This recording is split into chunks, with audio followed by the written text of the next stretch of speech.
ওয়ালাইকুম আসসালাম ওয়া রাহমাতুল্লাহি ওয়া বারাকাতুহু। ভাই প্রশ্ন করেছেন যে আল্লাহ মুহাম্মদ সাল্লাল্লাহু আলাইহি ওয়াসাল্লাম মোহরণ মানে বিয়েতে মোহরণা কি দিয়েছিল? আল্লাহ সাল্লাল্লাহু তো একাধিক স্ত্রী ছিল, এক একজনের এক এক রকমের মোহরণা ছিল।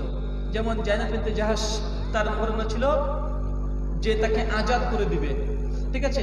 এই ধরনের অনেক কিছু ছিল, মানে অনেকজন স্ত্রী ছিল, এক একজনের সঙ্গে এক এক রকমের মোহরণা দেওয়া হয়েছে। নবী সাল্লাল্লাহু আলাইহি ওয়াসাল্লাম প্রথম নবী সাল্লাল্লাহু আলাইহি ওয়াসাল্লাম কবরকে কে খনন করেছিলেন? জি ভাই, এরকম ইতিহাস আমরা কিছু খুঁজে পাই না যে আল্লাহ রাসূলের কবর কে খনন করেছেন। সালাতুত তাসবিহ পড়া যাবে কি যাবে না? সনদ ইবনে মাজাহ 1299 নম্বর একটা আব্দুল ইবনে আব্বাস থেকে যে হাদিসটা এসেছে, এই হাদিসটিকে আলবানী নাসিরউদ্দিন হাসান আলবানী রাহিমাহুল্লাহ তিনি হাসান বলেছেন। সালাতুত তাসবিহ এই সালাতের ব্যাপারে সালাফ থেকে একটা ইখতিলাফ আছে, তবে হাদিসটাকে বিশেষ করে অনেক ইমামগণই সহিহ হাসান লিগায়রিহি বলেছেন। তার মানে ইমাম মুসলিমের মধ্যে আছে, ইমাম নাওয়াবী আছে, আল্লামা নাসিরউদ্দিন আলবানী আছে, শেখ শোয়েব আরনাউত, হাফেজ জুবাইর আলী জাই, ইরশাদ আসারি, ইমাম নাওয়াবী। কমপক্ষে আমি একটা আলোচনা করেছি, দেখবেন আমার একটা আলোচনা আছে, ইউটিউবে যাবেন, বি আর রাহুল হোসেন সালাতুত তাসবিহ, এটুকু লিখলে 40 মিনিটের একটা আলোচনা আছে যে সালাতুত তাসবিহ হাদিসটা আসলে যায়িফ বা মাওযু নয়। সালাত থেকে সালাতকে আদায় করার জন্য অনেকেই বলেছে, তাই থেকে বিদআত যারা বলছে এটা উচিত নয়। কেউ যদি আদায় করতে পারে, এ সালাতকে বিদআত বলবেন না। জি জি জি প্রশ্ন কার আছে ভাই বলতে থাকেন। খুব দ্বন্দ্ব চলছিল, এটাতে প্রশ্নটা করো তুমি, কিনাকে উঠান আপনি। আসসালামু আলাইকুম।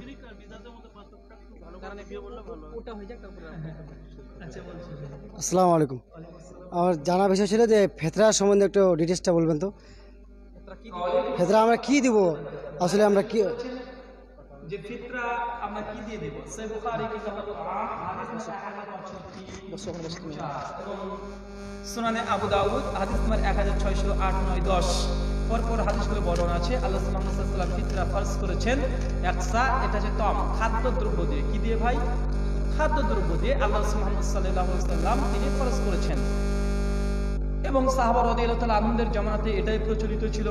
একসা মানে আমাদের মানে বিশেষ করে ভারতবর্ষের দাড়িপাল্লা ওজন অনুসারে প্রায় 2.5 কিলো ধরে নিতে পারেন, প্রায় 2.5 কিলো একসা। এটা খাদ্যদ্রব্য দিয়ে আল্লাহ রাসূল বলেছেন। সেই সময় যেসব খাদ্যদ্রব্য ছিল, জব ছিল, কিসমিস ছিল, এইসব বিষয় দিয়ে। তাই খাদ্যদ্রব্য অবশ্যই আপনি খাদ্যদ্রব্য দিয়েই দেবেন, এটাই সর্বাধিক উত্তম। হ্যাঁ, কিছু কিছু হাদিস যেগুলো পাওয়া যাচ্ছে, বিশেষ করে মুসান্নাফ ইবনে আবি শাইবাতে একটা হাদিস বর্ণনা আছে, আবি ইসহাক সাবি একজন তাবির একটা কল পাওয়া যায়, যেখানে বিশেষ করে খাদ্যদ্রব্য দিয়ে টাকা দিয়ে বা রকম টাকা দিয়ে এই বিষয়ে কিছু হাদিস একটাই পাওয়া যায় আবি ইসহাক সাবি থেকে। তো এই হাদিসটা নিয়ে চরম ইখতিলাফ, একটাই হাদিস, বিভৎস ইখতিলাফ আছে। কেন? আবি ইসহাক সাবিকে অনেকজন মুদাল্লিস বলেছে, অনেকে তারপরে অভিযোগ করেছে যে তার হাদিস এটা গ্রহণযোগ্য না। কেন গ্রহণযোগ্য না? অনেক ডিটেলস আলোচনা। হাসান বসরি থেকে একটা কল আছে, হাসান বসরি তিনিও তাবেঈ। আর উসুল শরীয়তের একটা উসুল হচ্ছে এটা যে বিশেষ করে তাবিদের কোনো কথা থেকে হুজ্জত কায়েম হয় না, কারণ তাবিদের উসুল বা তাবিদের ফতোয়া আমল নিতে গেলে অসংখ্য বিষয় মতনৈক্য তৈরি হয়ে যায়। তাই সর্বাধিক কথা হচ্ছে এটা যে ফিতরা এটা খাদ্যদ্রব্য দিয়েই দেবেন, অর্থ বা টাকা দিয়ে দেওয়ার চেষ্টা করিয়েন না। 2 নম্বর বিষয়, অনেকে বলে যে আমরা টাকা দিলে এটা বেশি সুবিধা হয়, টাকা দিলে বেশি সুবিধা হয়, টাকা দেবো, সেই গরিব মানুষ যা ইচ্ছা তাই কিনে নিবে। তার জন্য অনেকে যুক্তি পেশ করে, ভাই এই যুক্তি সঠিক নয়। মনে রাখবেন যে ইবাদত এটাকে বলে তাওকীফি, এতে কোনো পরিবর্তন চলে না, এতে পরিবর্তন অদল বদল হয় না। বা বলুন তো একটা কুরবানি, ধরেন আপনি মনে করছেন যে কুরবানিতে আপনার এলাকাতে মেলা হয়, মাংস খেতে খেতে দাঁত ব্যথা শুদ্ধ হয়ে যায়, ফ্রিজেও আটে না, তো আপনি মনে করছেন যে এবছর কুরবানি দেবো না, কুরবানির টাকা 10,000 টাকা আছে, এটা গরিব মানুষকে দান করে দিব। ভাই কুরবানি আদায় হবে? কি বলছেন? কুরবানির বদলে যদি টাকা দান করে দেন, কুরবানির ছাগলটাকে বিক্রি করে দিয়ে, ভাই কুরবানি আদায় হবে? হবে না। তো ভাই ইবাদতে একটা তাওকীফি, এতে কোনো পরিবর্তন চলে না। ওমা আতাকুম রাসূলু ফাখুযুহু ওমা নাহাকুম আনহু ফান্তাহু, রাসূলুল্লাহ তোমাকে যেটা দিয়েছে সেটা গ্রহণ করো। সূরা হাসর 49 আয়াত নম্বর 7। বিশ্বনবীর যুগেও সেই সময়তে টাকা পয়সার প্রচলন ছিল, তিনি তারপর টাকা পয়সা দিয়ে ফিতরা আদায় করেনি, খাদ্যদ্রব্য দিয়ে দেন। খাদ্যদ্রব্য যদি না থাকে, সংশয় হয়ে যায়, মানে আপনার কাছে নাই, সেক্ষেত্রে টাকা আছে, টাকা সেই সময় দেন, মজুদ আছে, খাদ্যদ্রব্য দেন। জি।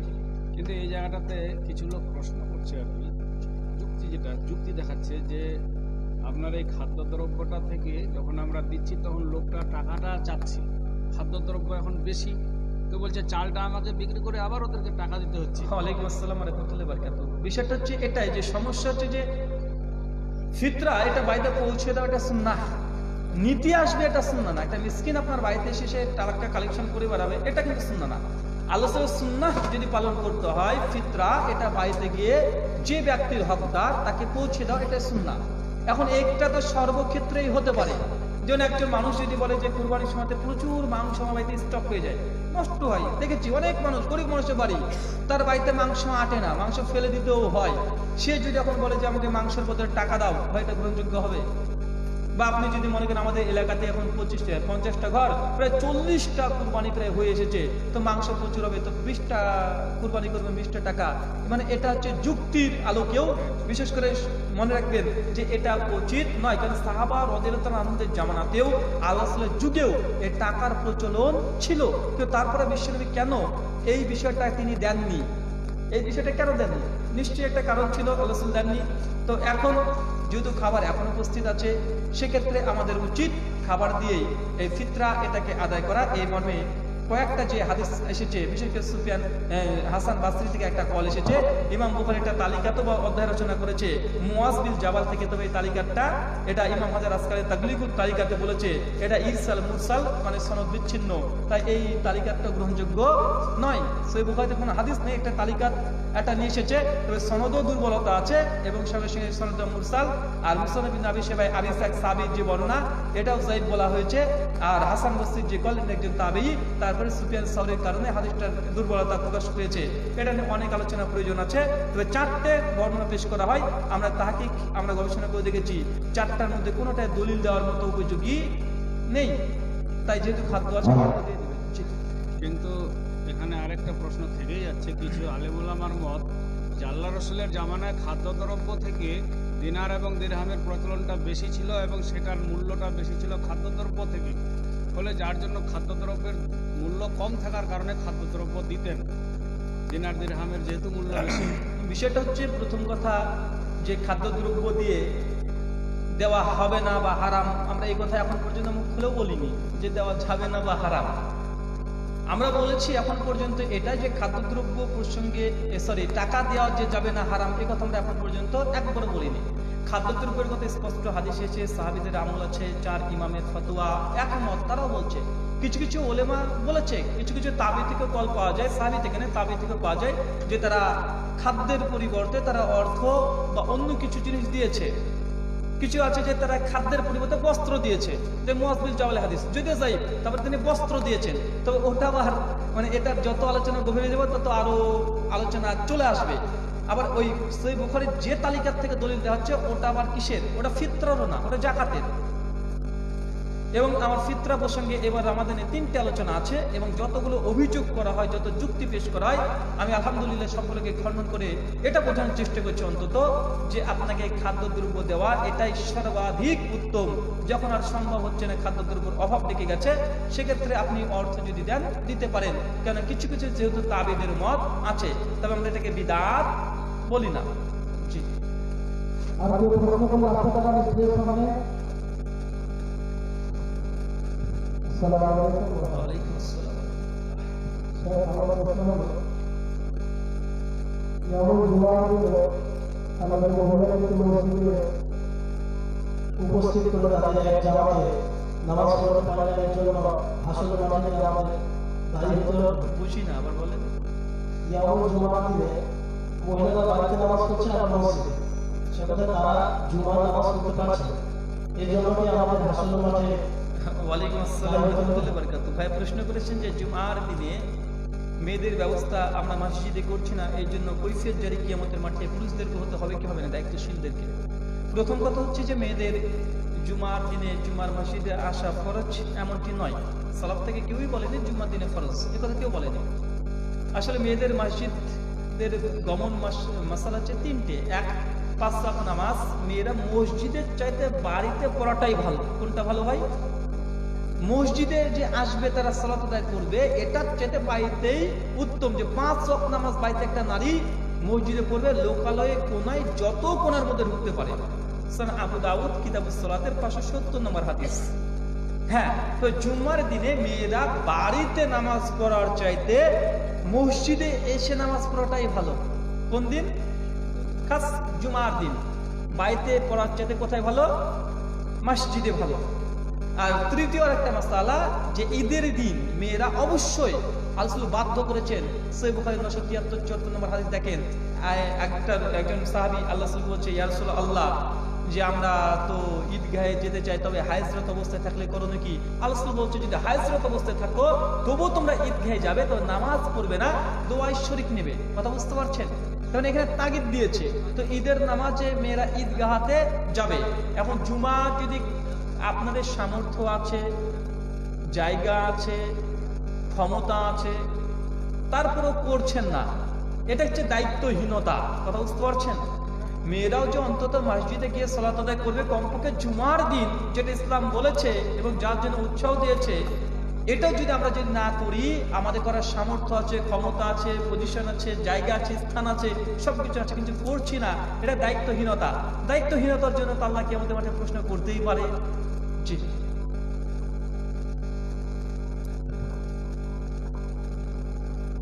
আসসালামু আলাইকুম স্যার, আপনার কাছে আমার একটা প্রশ্ন আছে। প্রশ্নটা হলো, আমি ফজরের নামাজ পড়লাম, তো আসর আমি পড়তে পারিনি, দিনে আমার কাজে ব্যস্ততা চলে গেল। এমন সময় আমি মসজিদে গেলাম, যে মাগরিবের নামাজটা চালু আছে, আমি জামাত ধরতে হবে। এবার আমি জোহর আর আসরের নামাজটা কি করব? ওয়ালাইকুম আসসালাম ওয়া রাহমাতুল্লাহি ওয়া বারাকাতুহু। ভাই প্রশ্ন করেছেন যে আপনি জোহর এবং আসরের কাজে আছে, মাগরিবের ওয়াক্ত শুরু হয়ে গেছে, নামাজও শুরু হয়ে গেছে, এমত অবস্থা আপনার করণীয় কি? প্রথম কথা, দুটো জিনিস করা যেতে পারে। এক, যে জোহর বা আসরের নিয়াতে আপনি মাগরিবের শামিল হতে পারেন, অথবা আপনি মাগরিবের সালাতটা আপনি শেষ করে দিলেন ইমাম সাহেবের সঙ্গে। তারপর যদি আপনি একাকী হন, আপনি সেক্ষেত্রে একামত দিয়ে, আজান নয়, শুধু একামত দিয়ে আপনি সালাত আদায় করে নিতে, প্রথমে জোহর তারপরে আসর করে নিতে পারেন। বিশ্বনবী মুহাম্মদ সাল্লাল্লাহু আলাইহি ওয়াসাল্লামের জীবদ্দশায় তেমনটা হয়েছে যে বিশ্বনবী একত্রিত সবগুলোর একামত দিয়ে তিনি একবার সমস্ত নামাজ কাজা হয়েছে, এই মর্মে কিছু বর্ণনাও পাওয়া যায়। জি, মাগরিবের নামাজটা শেষে, মাগরিবের নামাজটা পড়ব, তারপর জি, তারপরে একামত দিয়ে জোহর আসর, মানে জোহরের একবারে আগে জোহর তারপরে আসর, জোহরের জন্য আলাদা একামত, আসরের জন্য আলাদা একামত। জি, আর একটু এইটা বলে দেন, রাসূলুল্লাহ সাল্লাল্লাহু আলাইহি ওয়াসাল্লামের সুন্নাত তরিকায় বিয়েটা, আর যদি আমি বিয়ে করতে গেলাম, আমার যে কিছু আমি দেনমোহরটা দিলাম, তবুও কি তারা আমার কাছে দেনমোহর দাবি রাখতে পারবে? বাকি যেরকম আমি বলছি, যেটা আমার যদি পরিশোধ করে বিয়ে করে নিয়ে আসবে। ওয়ালাইকুম আসসালাম ওয়া রাহমাতুল্লাহি ওয়া বারাকাতুহু। একসঙ্গে তো ভাই অনেকগুলো প্রশ্ন, একটা একটা প্রশ্ন করলে বেশি ভালো হয়। জি জি, মানে সুন্নাত তরিকায় বিয়েটা আর যে দেনমোহরের বিষয়টা আমার ভালো করে ওই জায়গাটাতে একটা প্রশ্ন থেকেই গেল না। আমি কাম কাজের জন্য কাজা করছি, কাজাটা কখন করতে হবে? নামাজটা কাম কাজের জন্য, উনি বললেন যে বিষয়টা হচ্ছে, প্রশ্ন হচ্ছে যে কাজা হয়ে গেছে, এখন নামাজ কাজা ইচ্ছাকৃততার মানুষ করতে পারে না, ব্যতিক্রম যদি কাজা হয়ে যায় তার জন্য ওই বিষয়টা। এখন আপনি প্রতিদিন নামাজ কাজা করবেন আর প্রতিদিন আপনি একসঙ্গিত করবেন, এটা তো আপনাকে ঠেকানো খেতে হবে কবরে, যেতে হবে। মানে আমি দুই তিন হিন্দু বাড়িতে কাজ করলাম, তাতে এরকম পরিস্থিতি যে আমাদের নামাজ পড়ার জায়গাটা এমন জায়গায় আছে সামনে আমার মসজিদ এরকম কোনো অবস্থা নাই। ঠিক আছে, আমি বেঁচে রাখার জন্য বলছি। দুটো বিষয়, একটা হচ্ছে ইচ্ছাকৃত নামাজকে কাজা করে দিয়ে জমা করে, এটা একটা আলাদা বিষয়। আর একটা নামাজ যদি ব্যতিক্রম কোনো কারণবশতে বাধ্য হয়ে যদি কাজা হয়ে যায়, সেক্ষেত্রে করণীয় কি, আমরা সেই উত্তরটাই দিয়েছি। আর নামাজ তো কাজা করার কোনো মানে ব্যাপারই নেই, মানে আপনাকে যে কোনো মূল্যে যে কোনো সময়ে যদি আজান করে যায়, ওয়াক্ত চলে আসে, আপনাকে সালাত আদায় করতেই হবে, এটা আপনি বাধ্য। যত বড় এই কাজ থাক, নামাজটা হচ্ছে সবচেয়ে বড় কাজ। এই জন্য একটা গজলও আছে যে নামাজকে বলো না কাজ আছে, কাজকে বল তোমার নামাজ আছে। চমৎকার একটা গজল আছে না ভাই? তাই যেমন আপনার একটা কর্ম করা, যেমন এটা একটা কাজ, তো নামাজ আদায় করা এটা একটা কাজ, এবং এটাকে একটা কাজ মনে করতে হবে, গুরুত্ব দিতে হবে। তাহলে দেখবেন আল্লাহ সুবহানাহু ওয়া তাআলা আপনার জন্য একটা ওয়াক্ত নির্দিষ্ট সময় আপনাকে অন্তত দিয়ে দিবে। যদি সমস্ত সুন্নাহ নফল আদায় করতে না পারেন, অন্তত ফরজ নামাজটা পড়ে নেন, জোহরের 4 রাকাত অন্তত এটা পড়ে নেন। অন্তত এটা পড়তে আপনার খুব বেশি সময় লাগবে না, 4 মিনিট 5 মিনিট সময় লাগবে। অজু করে সর্বোচ্চ 10 মিনিট সময় লাগবে। অন্তত ফরজ নামাজটাকে পড়েন, কাজা নামাজ করার চেষ্টা করেন না। 2 নম্বর একটা বিষয় যে বিবাহের জন্য মোহরানা বিষয়টা আপনি জিজ্ঞাসা করেছেন। প্রথম কথা, মোহরানা আপনি যেটা ইচ্ছা সেটাতে যদি তারা খুশি হয়ে যায় তো সমস্যা নেই, হয়ে গেল। মেয়েরা কি মোহরানা দাবি করতে পারে? জি, শেখ সালেহ আল উসাইমিন রাহিমাহুল্লাহ বলেছেন যে মেয়েরা যদি চায় সেক্ষেত্রে তারা মোহরানা একটা দাবি করতে পারে। তারপরে মিউচুয়াল হবে, তারা যদি বলে না আমরা এত মোহরানা দিতে পারবো না, তাদের মিউচুয়াল আন্ডারস্ট্যান্ডিং যদি হয়ে যায় তো হয়ে গেল, মেয়েরাও মোহরানা দাবি করতে পারে যে না আমি বিয়ে করতে পারি অমুক ছেলেটাকে, তবে আমার জন্য ও বলতে পারে যে আমাকে 4খানা কোরআনের আয়াত শেখাতে হবে, বুঝতে পারলেন?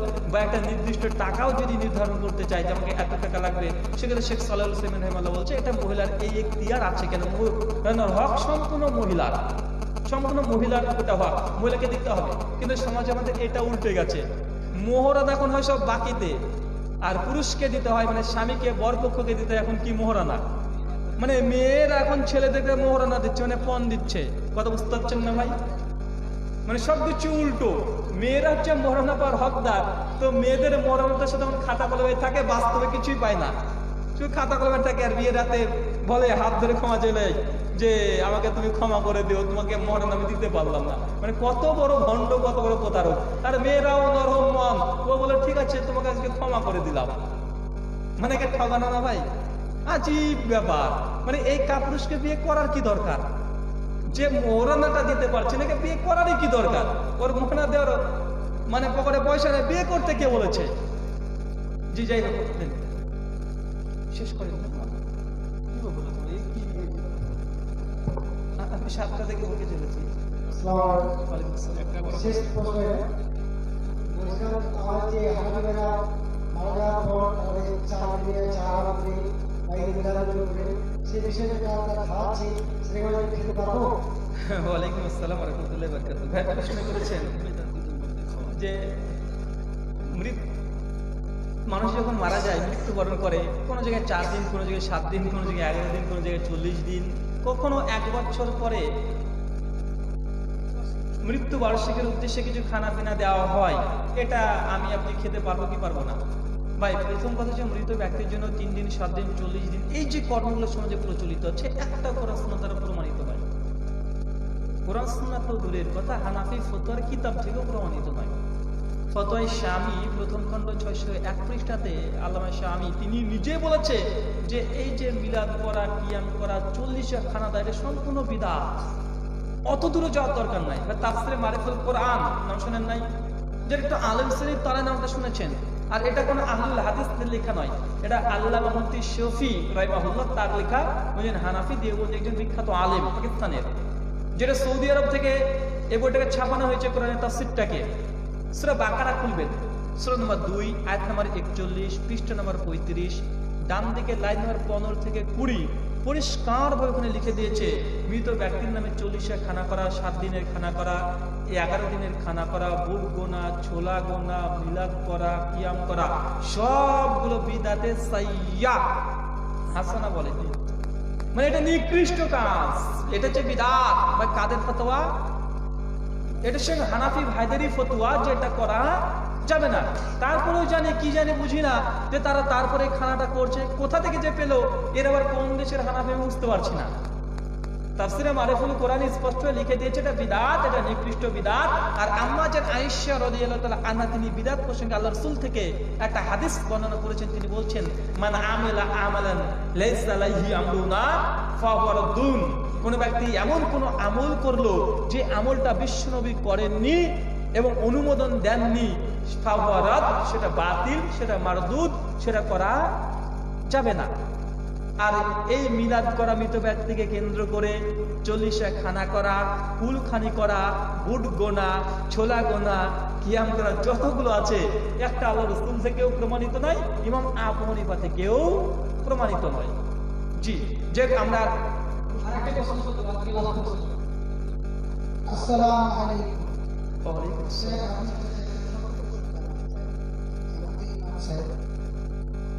তো হয়তো কোথা থেকে নামাজ পড়া হয়ে গেল, কোনো মুক্তারি ভাই দাঁড়িয়ে আমাকে জিজ্ঞাসা করলো, আমার ছেলে অসুস্থ, একটু জামাতে সবাই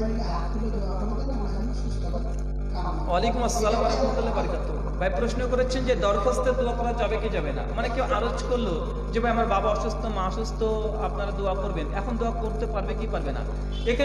এখানে একটাই সমাধান, যে কেউ যদি দরখাস্ত করে, ধরেন মসজিদে সালাম ফিরালেন, 50 জন মুসল্লি আছে, আপনি বলেন মৌলভী সাহেব আমার বাবা অসুস্থ, একটু দোয়া করে দিয়েন, বা আপনি দাওয়াত মানে দরখাস্তটা এইভাবে করতে পারেন, মুসল্লি সকল মুমিন বন্ধু থেকে দোয়া করতে পারেন, বলতে পারেন যে মুসল্লি সকলে আছেন, আমার বাবা বা আমার সন্তান অসুস্থ আছে, আপনারা আমার সন্তানের জন্য দোয়া করবেন। এখন যখন দোয়া দরখাস্ত পেয়ে গেছে, এখন প্রত্যেকটা মুসল্লির জন্য এটা ওয়াজিব হয়ে যায়, বা তার জন্য একটা মানে গুরুত্বপূর্ণ হয়ে যায় যে ওই ভাইয়ের সন্তানের জন্য দোয়া করা। একা একা করবে, প্রত্যেকে ভাই করতে পারবে কি পারবে না? পারবে না ভাই? একটা যে সম্মিলিত করা, আর একটা কি আপনি সকলকে বলেন যে আমার সন্তান অসুস্থ, আমার বাবা অসুস্থ, বা প্রতিবেশীকে অসুস্থ, আপনারা দোয়া করবেন। এবং 50 জন মুসল্লি আছে, তারা একটা পর্যায়ে নামাজ পড়লো, 2 রাকাত নামাজ পড়লো, তারপর যদি আল্লাহর কাছে দোয়া করে, ভাই দোয়াটা গ্রহণীয় নয়? এর জন্য যে আপনাকে সম্মিলিতই করতে হবে, এটা কেন? মহান সত্য আল্লাহর কাছে দোয়া, এই প্রার্থনা, আল্লাহ সুবহানাহু ওয়া তাআলা আমাদের প্রত্যেককে সুন্নাতি তরিকে অনুযায়ী আমল করার তৌফিক দান করো। সকলে পড়ি আল্লাহুম্মা আমিন। একটা প্রশ্ন ছাড়া গেছে, ওই যে ওখানে বসে আছে একটা ছেলে, ও শিরিক আর বিদআতের জি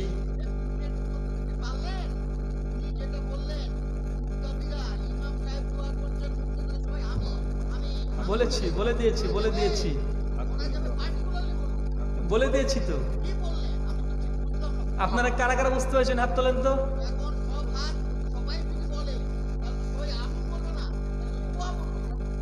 আমি সেটাই বলে দিয়েছি। আমি বলেছি এটা যে একা কি সবাই করবে, তার অর্থ কি সবাই মিলে সম্মিলিত করতে হবে, এটা আপনাকে কে বলেছে তো বলে দিয়েছি। তো যাই হোক, সরাসরি যদি উত্তর শুনতে চান সরাসরি বলতে তো আমার কোনো বাধাই নেই, আমার আর বেশি ভালো লাগে। জি, সম্মিলিত করা বেদাত, শুনতে পেয়েছেন এবার? জি। আর আম্মা জান আয়েশা রাদিয়াল্লাহু তাআলা আনহা থেকে হাদিস বর্ণনা আছে যেমনটি তেমন।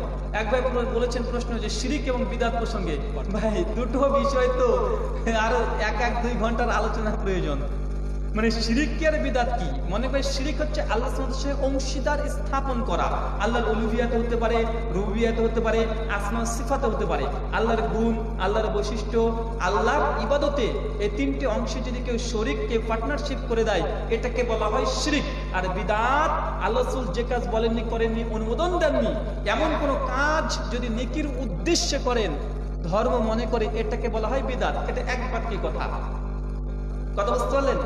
শিরকটা এটা আল্লাহর সঙ্গে সম্পৃক্ত, বিদআতটা আমলের সঙ্গে সম্পৃক্ত, নবীর সুন্নতি তরিকার সঙ্গে সম্পৃক্ত। বিশ্বনবী যে আদেশ করেনি, যার সম্মতি দেননি, এমন কোন আমল যদি নেকির উদ্দেশ্যে করেন, তবে সেটাকে বলা হয় বিদআত। উদাহরণ মিলাদ, কিয়াম, যতগুলো আছে এগুলোকে বলা হয় বিদআত। শিরক কোনটা? আল্লাহ ব্যতীত, উলুহিয়াতে হোক, রুবুবিয়াতে হোক, আসমা সিফাতে হোক, যখনই আপনি কোনো কিছু করছেন তখন এটাকে বলা হয় শিরক। যেমন এই যে সন্তান চাইছেন পীরের কাছে, আপনি মনে করছেন পীর সন্তান দিতে পারে, এই যে একটা ধারণা, এটাকে বলে শিরক। বুঝতে পারছেন না? এদের অনেক শিরক আছে, এগুলো বলা সম্ভব নয়। এর জন্য একটা আলোচনা, লেকচারের প্রয়োজন আছে। আমার আলোচনা আছে আলাদা স্বতন্ত্র, চলে যেতে পারেন ইউটিউবে গেলে, লিখেন বি.আর. রাহুল হোসেন, শিরক কি ও কেন, প্রায় 1.5 ঘন্টার আলোচনা আছে। বিদআত, এটার উপরে প্রায় 1 ঘন্টার ওপর আলোচনা আছে। আলোচনা শুনতে পারেন শেখ মতিউর রহমান মাদানী হাফেজাহুল্লাহ, তারও একাধিক আলোচনা আছে। এখন দিন শেখার জন্য জলসা করা, এটা অনর্থক টাকা পয়সা অপচয় করা। আমাকেও ডেকেছেন, কিছু টাকা দিতে হবে, আরেকজন বক্তা ডেকেছেন, কিছু টাকা দিতে হবে। এই যে এই ভাই আসছে, এরও লাভ, সবচেয়ে লাভ এদের জলসার সময়। মৌলভী সাহেব তো লাভ আছে, এদেরও লাভ, কারণ এরাই ভাবে বছর আসবে কবে।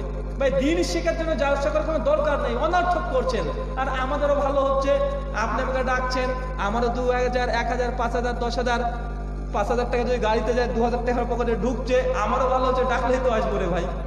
দিন শেখার জন্য ভাই কিছু দরকার নেই। এই যে আপনার অ্যান্ড্রয়েড মোবাইল কিনেছেন 7,000 টাকা দিয়ে, ইন্টারনেটে চলে যান, যা ইচ্ছা লিখেন, সমস্ত বক্তৃতা আসবে কি আসবে না? এরকম বক্তৃতা যে আপনারা জলসা করেছেন, অনর্থক, ফালতু অপচয় হচ্ছে। বাড়িতে বসে বিছানাতে শুয়ে শুয়ে আরামসে গরমের মধ্যে এখন আপনি কি করতে পারেন? আলোচনা শুনতে পান কি পাবেন না? পাবেন। এটা অনর্থক করছেন, খরচ। এই জলসাগুলো বন্ধ করে দেওয়ার দরকার, সরকারিভাবে বন্ধ হলে আমরাও বাঁচি। কত দূর থেকে এসে 7 ঘন্টা 8 ঘন্টা ধরে এসে বক্তৃতা দিয়ে আবার রাত্রিতে বক্তৃতা দিয়ে বাড়িতে ফিরে যাওয়া, আবার ফজরের নামাজ দ্বারা খুব কষ্ট লাগে ভাই। ভিতরগুলো আমাদের শেষ হয়ে গেছে। মানে অনাতে বিলম্বে এই জলসাগুলো বন্ধ হয়ে যাওয়া দরকার। জি, শেষ করে দেন নাকি ভাই? যাই হোক ভাই, আমরা আর আলোচনা লম্বা করছি না ভাই। আপনার প্রশ্নটা শেষ, আপনি 100 টাকা দিয়েছেন, বলেন প্রশ্ন বলেন আপনার। ওয়ালাইকুম আসসালাম ওয়া রাহমাতুল্লাহ।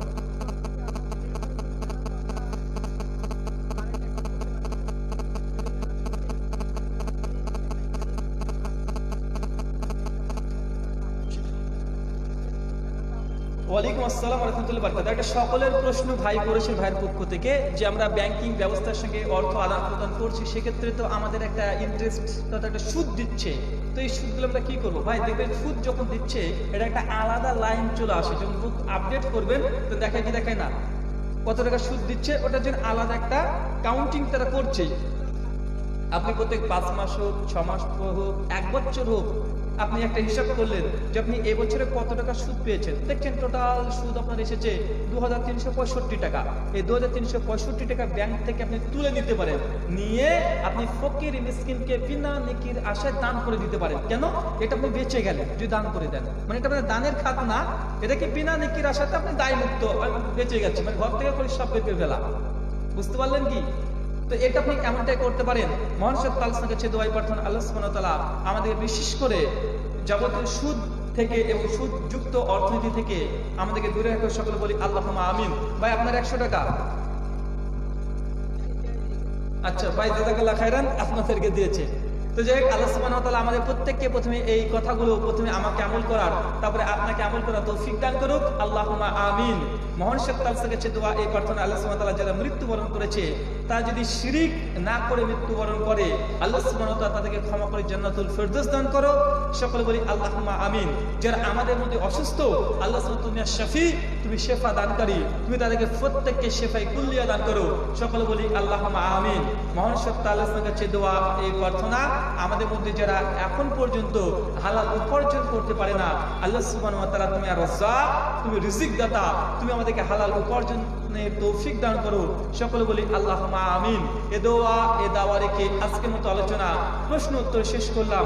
সুবহানাকা আল্লাহুম্মা ওয়া বিহামদিকা ওয়া আশহাদু আল্লা ইলাহা ইল্লা আনতা আস্তাগফিরুকা ওয়া আতুবু ইলাইক। আসসালামু আলাইকুম ওয়া রাহমাতুল্লাহি ওয়া বারাকাতুহু।